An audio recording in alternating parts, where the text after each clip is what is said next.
Jesus ain't through with me yet. Regina, thank you so much for taking the time to talk with us a little bit about your life and your writing and your music. Thank you for inviting me, Doug. It'll be a pleasure, I'm sure. Absolutely. As I had mentioned to you previously, with this being an evensong celebrating Hildegard von Bingen, it seemed apropos to have your music, which is not only composed by you, but with text that's written by you, and that's certainly in the legacy of Hildegard, and specifically this piece, "I Hear Voices," because Hildegard often spoke about having these auditory experiences, and so I was curious a little bit about how you just feel as a creative person, your life as a writer and as a composer and musician sort of intersect, and what that experience is like for you. Well, I think intercept is a good word. A lot of times people, are curious as to why I have 3 careers, why I'm a composer, why I write poetry, why I write fiction and nonfiction. And it's not a question that I can answer with any, I don't know. It's like, why do you have a left hand and a right hand? Why do you have a left foot and a right foot? It's just a part of who I am. And I cannot imagine not doing one or the other.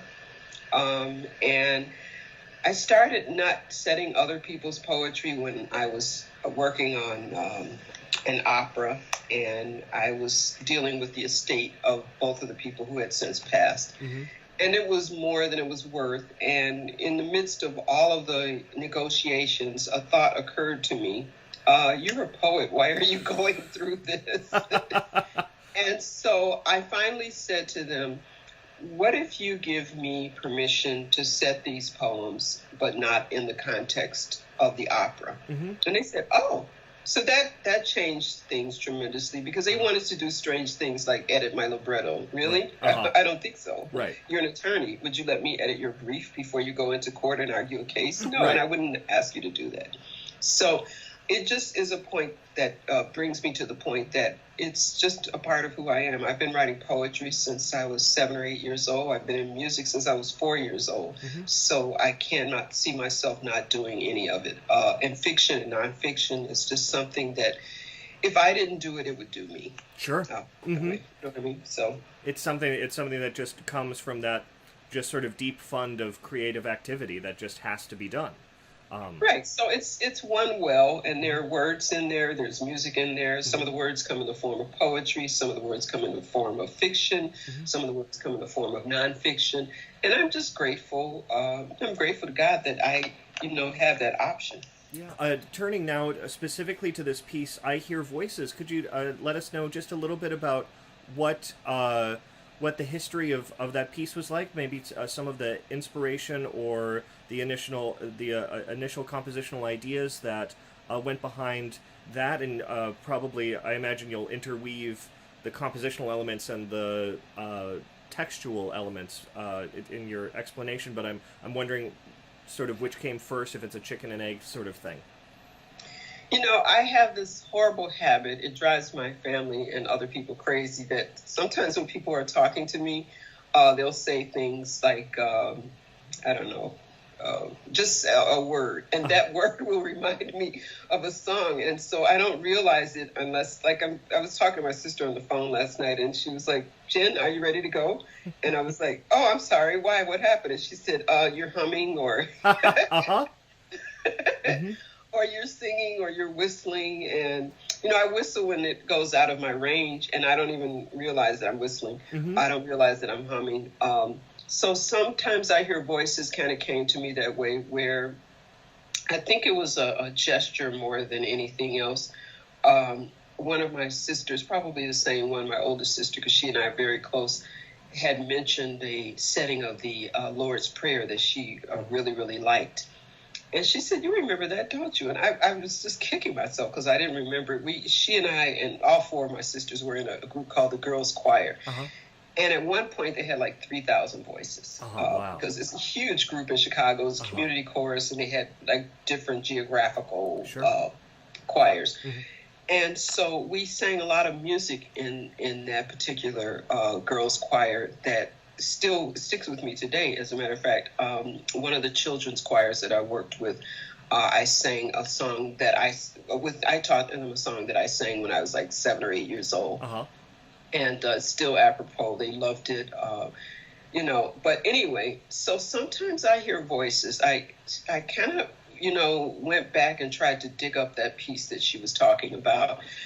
I couldn't find it, but I asked her to hum a little bit of it for me. And I really liked the vibe. I liked the energy of it. And that kind of stuck with me. And I kept hearing this rolling around in my head. And so the title, was something that I came up with because I thought it would be marketable. And then it went from a marketable title to, okay, I'm really hearing voices connected to this piece, and I want to record them. I want to write it down. Yeah. And the words and the music kind of came together. Sometimes they do, and sometimes they don't. And these kind of came as a set, as a pair. Yeah. I remember saying this once to a guy that I was studying with, and maybe in a composition seminar, that sometimes I feel like I'm taking dictation. I'm writing that because things come to me. And I think I was talking to a group of people who don't necessarily have a religious background or any religious fervor to speak up. And maybe they thought I was proselytizing, which I was not. I was just describing my process, my compositional process, which they asked about. And they felt that I was probably being disingenuous. And I thought that was a little strange. But anyway, I was teased about it. And I didn't care for it, but I realized that people are not always in the same place at the same time. We definitely don't always have the same beliefs. And there are certain things that I probably cannot share with people about my process.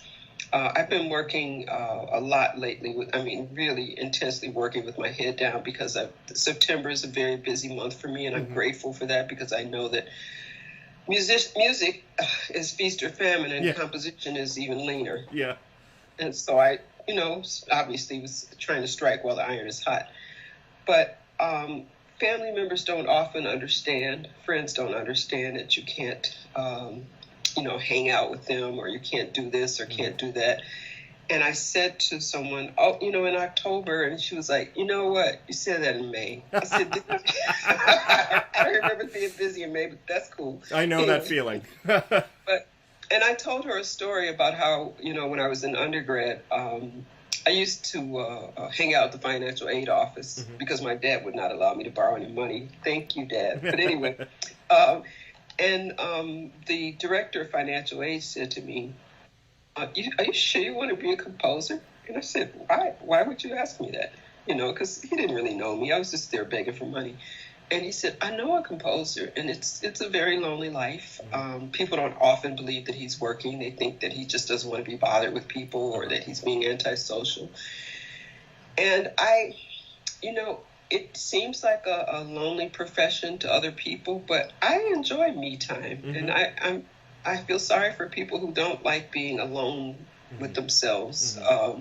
But as you know from, being a composer, sometimes you really have to kind of shut out and shut down in order to receive the music that you're destined to write. Yeah. And that's how I felt about this piece. And that's one of the reasons why I wanted to put that name on it, because I wanted people to understand that I do have to be in a receiving mode.